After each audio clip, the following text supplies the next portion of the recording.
Welcome to the Slop Temple. We pray this video helps. In this video, I will explain how to make pickled radishes. First, select about 1 pound of fresh radishes, ensuring they are firm and vibrant. Wash them thoroughly under cold water to remove any dirt. Next, trim both ends of each radish.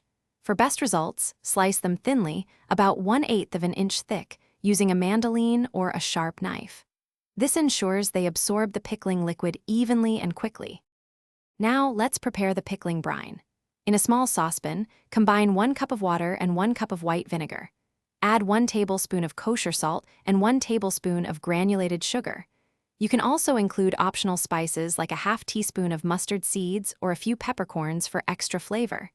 Heat the mixture over medium heat, stirring until the salt and sugar are fully dissolved. Bring it to a gentle boil, then remove it from the heat. With your radishes sliced and brine ready, it's time to assemble. Carefully pack the thinly sliced radishes into a clean, heat-proof glass jar. Try to pack them as tightly as possible without crushing them. Pour the hot pickling brine over the radishes, ensuring they are fully submerged. Tap the jar gently to release any air bubbles. Seal the jar tightly with a lid and let it cool to room temperature on your counter before transferring it to the refrigerator. Your delicious pickled radishes will be ready to enjoy in as little as 24 hours, though their flavor deepens after a few days.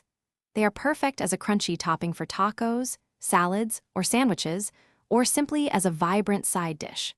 Store them in an airtight container in the refrigerator, where they will maintain their crispness and flavor for up to 2 to 3 weeks.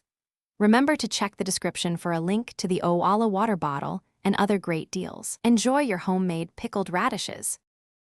Thanks for watching. Consider subscribing if we helped you.